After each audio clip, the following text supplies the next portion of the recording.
All right, hello world again. Thanks for viewing. And here today, I have Jimmy from the Human Aspect. How are you doing, Jimmy? I'm doing great, thank you. Sitting in Norway in the end of our day. You know, it's the last day before Christmas. We've been working since 7 and now it's 6 p.m. already. So it's beautiful to see that the world is global. Yes, it is, and I want to thank you for staying a little bit after hours, especially towards the end of the day. You're probably tired, and you decided to come on this platform and share what you guys are doing, and I really admire that, and I appreciate that. So let's start with, if you don't mind, the beginning. You're Jimmy, and you're part of the Human Aspect platform, and you were the founder. So can you tell us a little bit about what the Human Aspect is? Yes. The Human Aspect is a foundation that is behind the world's first digital life experience library, which is already online and been online for 2 years. And it's been tested all over the world. I think we have users in 130 countries at the moment. And it's actually in-depth video interviews of people sharing their life's toughest challenge, how they have managed to overcome that challenge, and what they have learned. So these experience guidance, as we call it, is accessible in these in-depth video interviews that is put out there and meant to be kind of an inspiration for people to take their first step out of the same challenge. So this is the perfect paying it forward initiative where people are sharing something voluntarily, everything from famous people to regular Janes and Joes, just simply because you are an expert in the things that you have overcome. And this is lessons that I think is worth sharing with the world. And, you know, we are very different from TEDx and from, you know, Jay Shetty and Prince EA that we know as well. He's a great guy, Richard, but they are sharing their views or their lessons. Here hundreds of people are sharing their lessons. This is a platform where everyone is an expert in a very narrow field. There's no one that is claiming to be an expert or trying to be an expert in everything, because I don't believe in that context that that's what the world needs at the moment. We need all the small heroes out there in the world, to be honest. And that's very interesting, and that's actually what caught my eye about your platform when I was looking on Instagram, and I got the opportunity to visit your website. And one of the main things is that, like you said, you're having regular Joes and Janes from celebrities express their experience. And it's one thing to read something in a book, but it's another thing to hear from somebody else on their experience. And you can always learn something from someone else. So I really admire you guys for doing this. What's your overall mission with this project? The overall mission is kind of why I started it as well. I guess you'll come to that question, but the overall mission is that no one will ever feel alone with a life challenge, because that's what we see, you know, in a world where mental health is deteriorating and where it's growing to become the biggest problem potentially for humankind there is our own mind. Is that the danger of believing that you're the only one who goes through this challenge is common. You know, when we're struggling, we're suffering, we go more and more inwards. We don't want to burden the people around us. We don't want to show that we're weak, or whatever truth we're telling ourselves. It hinders us in understanding that this is normal. Everyone struggles. Maybe not with the same thing, but there's thousands of people out there who are struggling with similar or exactly the same thing that you are doing, and hundreds of them, thousands of them have already overcome it. So there is real experience out there that can actually help you. So the mission is to make sure that no one ever again feels alone, as long as the human aspect is still out there. Wow. Okay, and that's actually very nice response, and a lot of credit to you guys. And what made you, as the founder, start this project? What what Okay. caused it? What motivated you? I'll try to make it short. I have a fascinating background, is what my colleagues normally say. I come from the countryside in Norway. As most people know, you know, Norway is one of the richest countries on the planet. So I'm coming from the countryside, from a working class family where, you know, my mom is dependent on the social welfare system, and my stepfather is running a small little business with 3 employees. So in a Norwegian context, I'm coming from, you know, working class. So I grew up in a context where I was very different. So sticking out in Norway is not very popular. There's no American dream around here. Everyone is supposed to be the same. You're not supposed to stick out and believe that you're something. So I struggled for a long time growing up. And then I entered into sports, where I was kind of that's how I survived, to be honest. Like the story I've shared, my story is also on the platform. I considered and planned to take my own life at 13 due to plenty of different things that was happening in my life. And I believed that I was alone. 100% believed that I was alone. No one understands me. No one needs me. I'm a burden to the world. Even though looking at it now, it was a complete lie, or just made up. But there, as a 13-year-old sitting in a tree planning how to kill myself, I believed it. So after that, I found sports that kind of took me out of that and found a way where I was not left alone. I was, you know, at least performing and not being selected last. Then I started in shipping. So I was headhunted after just 1 year in school to one of the world's biggest companies. So I worked as 7 years for them, from 21 only. So I worked around the world.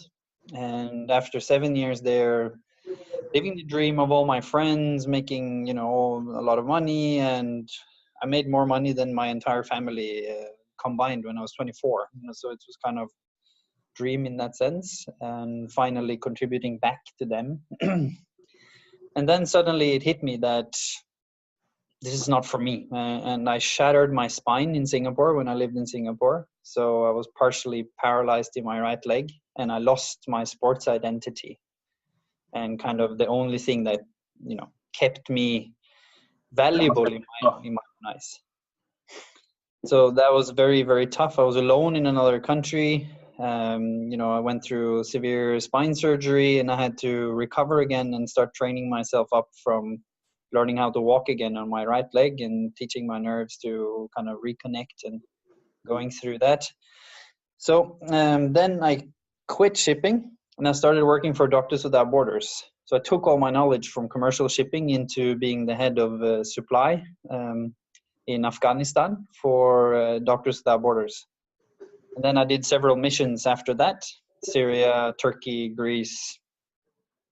And where this all started is actually where I found myself standing in Afghanistan in a context completely different from Norway. You know, it's the most secure country. Nothing happens here really. And then I stand in a context where people haven't seen peace. So most of the people I met didn't understand the concept. It was something they had seen on TV. And suddenly I was head of security when the biggest terrorist attack in Kabul's history happened. And I saw in the midst of that chaos, people dealing with this like it was an everyday thing. People dealing with grief, people dealing with suffering, trauma, in a way that for me seemed impossible almost. So then suddenly I realized, imagine all the knowledge out there that is not accessible. You know, like in Norway, when the famous terrorist attack happened in Norway in 22nd of July in 2011, where this maniac killed 77 youth in this island. And the entire country was paralyzed because we had no experience. Same 9/11 in the US, similar experiences. The whole system, people, families, professionals, nobody had experience with how to deal with such an event. And that's where I kind of got to the idea. Imagine if you could have a platform where this knowledge would be accessible crisscross over the world globally. Like now, I'm talking to you on the other side of the planet. So why should knowledge be hindered to your family or to your social circle? This makes no sense when the technology we have now.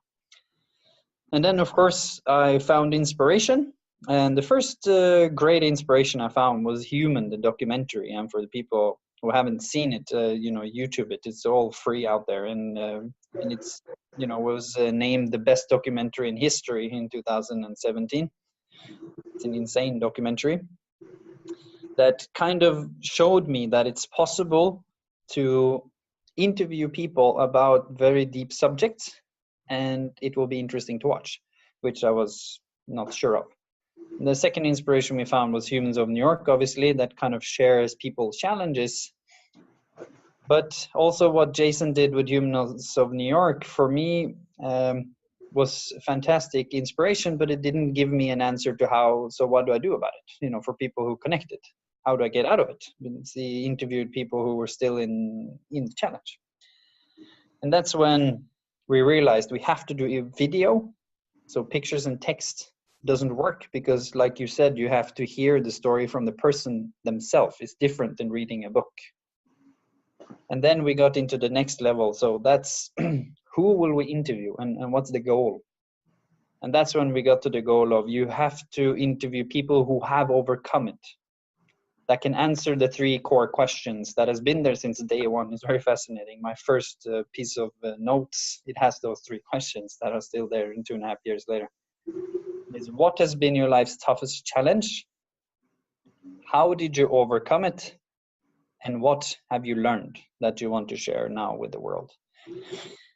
And the magic of the project is that, most people said, there's no way you're going to get people to talk about this. There's no way you're going to get it deep. This is just going to be another 5-minute inspirational project on Facebook. So good luck. You're competing with Jay Shetty. Just forget about it. Yeah. And then we said, all right, let's test it. So we took a camera, we went to the street, and we said, okay, let's interview people about their toughest challenge in life for something they have never heard of. The Human aspect was an Instagram profile with 1 picture and like 3 followers or something like that in the beginning. And ask them when they don't know you. So impossible task. So it's a stress test. We did that for a week. And I have had the talent since I was a kid to get people to open up in unique ways. I'm the standard, we call it the hobby shrink. We call it in Norway. You're the shrink of all your friends. And they have a tendency to trust you and open up. So we interviewed 30 people. We sent it to our friends, journalists, psychologists, and people we knew that had some relevance. And we asked them, okay, just openly, what do you think? Over half of them came back to me, and the main sentence was, is this a joke? And I was like, is this a joke? What do you mean? They said, are you serious that you don't know these people? I was like, yeah, I met them on the street. You can see that. You see it on the video we're filming on the street. And they said, you have to do something with this. This is the most awesome thing we've seen. Even though they said the video is shit, and we didn't know anything about video at the 2.5 years ago. So it was really bad. But they said the content of this is magical. They're like, I haven't seen anyone capture anything like this on video. And that's when we realized the idea. And that's where it all started in August 2016. Wow, that's fascinating. And it's obviously transpired into a way bigger platform. It's not just a picture with 3 followers anymore. And Nope. You guys are touching people's lives. It even touched me when I watched it. And that's that I'm also a mental health professional. And now it leads me to my next question. And thank you for sharing all that, and especially the hardships that you personally had to go through. It sounds like you went through a lot, but at the same time, you were able to persevere because of it, and it made you resilient. And it seems like you're a resilient individual. So is your team, can you talk to me a little bit about your team? Is it full of mental health professionals? What type of team have you constructed that's working on this project with you? The beauty now of the project is that, and the reason why we have been under the radar for a long time, it's on purpose. The project has been tested for 18 months with professionals to ensure that the videos themselves are deep enough to cover the three aspects of number one, people watching this with this challenge will not feel alone in question number one, because people are sharing a story in number one. The videos are much deeper. The average lengths of videos are between 20 and 60 minutes. These are like hardcore long interviews, as you have seen, but for the people listening now. Yeah. So that's question one. You're not alone. You're taking away that bubble that me as a 13-year-old were in when I considered to take my own life. That is, you know, as a professional yourself, you know that this is the key element for why people actually end up doing it. They believe they're a burden and that they, you know, they're not needed in the world, which is, and they're helpless. it's not right. Mm-hmm. And then number two, there is hope. Suddenly a person in front of me on video is telling me that they have overcome something I feel is impossible where I'm sitting now. Like I did in the tree. When I was sitting in the tree, this was impossible. If I had watched a video where a person that describes the emotions I had and said they felt the same, but it changed, I would have been amazed. You know, I would have been, oh, wow, it really? Is it possible? And then comes the last pieces of advice in the final structure. And then we have seen during the 18 months of testing that people actually listen. Because if you have connected in question one, you gotten hope in question two, then you're actually, as a human being, you listen to the advice, which doesn't really come natural to us. You know, we're not the best listeners on the planet, we humans.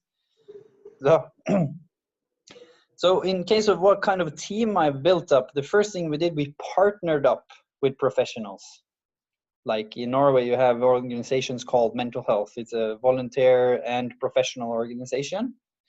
And we partnered up with something called the Directorate of Electronic Health, which is under the health department. And we had 2 in-house professionals ourselves, and we partnered up with the University of Oslo and the psychology faculty, so psychology students. And so we had that, the professional context that was built up inside the company. Then we had the video aspect of things. Okay, so we have to make this look like Human, the documentary. If not, people are not going to watch 60 minutes of bad footage, right? So we know that. So we built up, and this probably sounds like it's, you know, given in the US, but in Norway, like I said, it's not popular to stick out and claim that you're better than someone else. So I built a team of talents. Inside the production team, for example, we have a guy who lives and breathes for sound. We have a guy who lives and breathes for the visuals. We have a girl that lives and breathes for the storytelling, the beauty of the story. And we have other people in the editing team who loves like the animations of things. But these are raw videos, so this team together suddenly fulfills expertise and passion within every single field, which I built the team in this way on purpose. And then, of course, you have a marketing social media team that, you know, live and breathes for statistics. You have met Matthias. He lives and breathes for how he's a photographer. So he's a visual guy, obviously. So he lives and breathes. So how are we going to make this a part of people's everyday lives? Because if people just going to come to us when they realize they have a problem, this platform ain't never going to receive its or reach its mission. We have to be part of people's lives. That's why we're offering, you know, quotes, not from the Gandhis of the world, not from Prince EA or Mr. Richard or Jay Shetty, which, you know, I'm a huge fan, so it's nothing against them. But these are quotes from everyday people that are equally smart, if not better sometimes.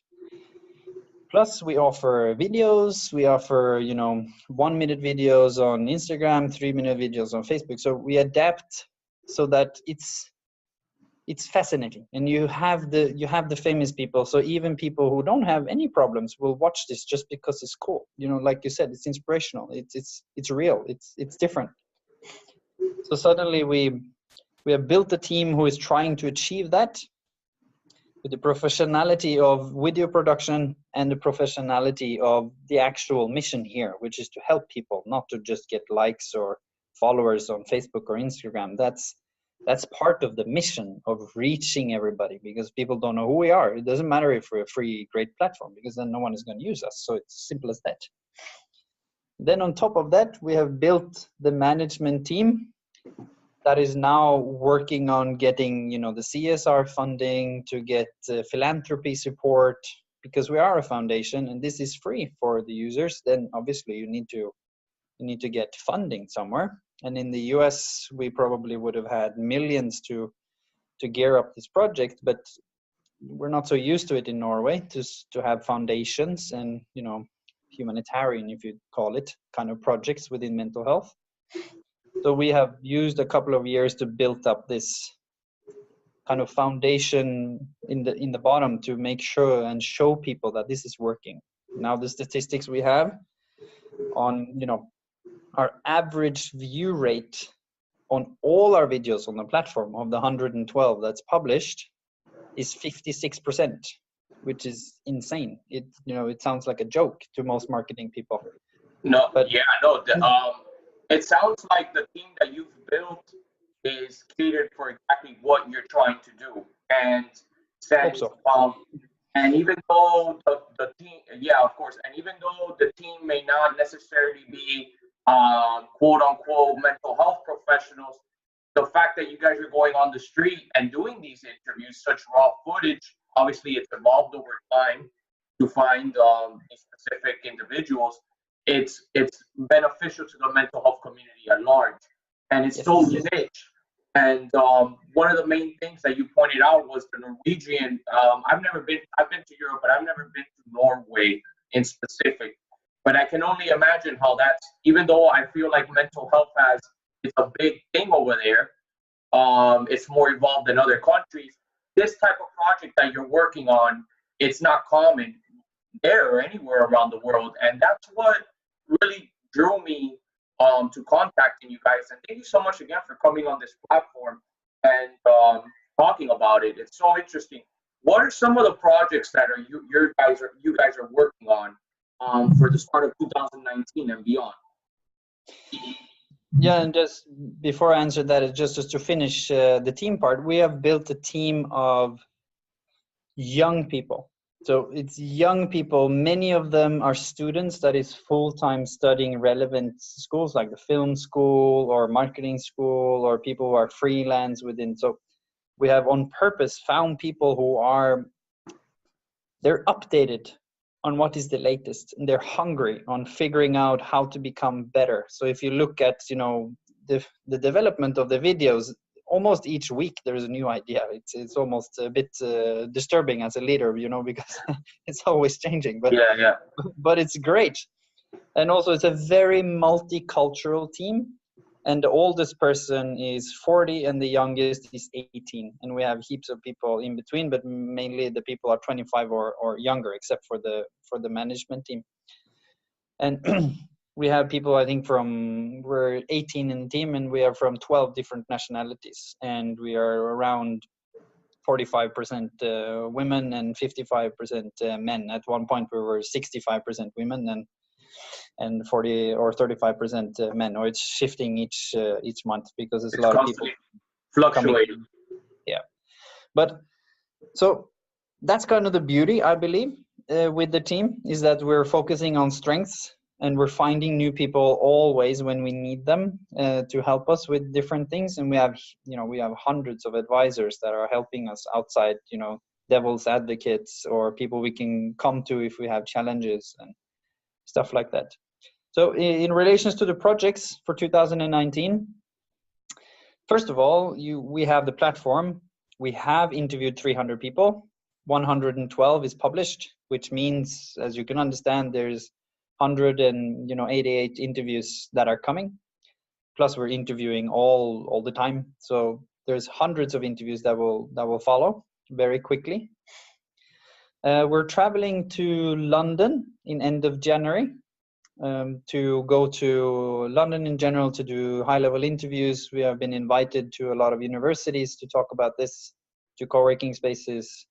We will meet with potential partners and investors, and in general, we're traveling to talk about the project and see what we can do.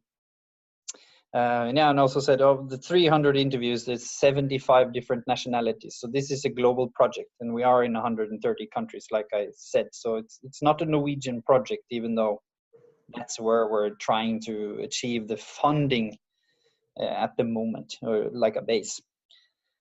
We started a Norwegian podcast. It was released today. That's why we were here at 7 a.m. Congratulations. Thank you. It's super popular now. It's not a podcast in Norway at the moment that is talking about mental health in everyday life.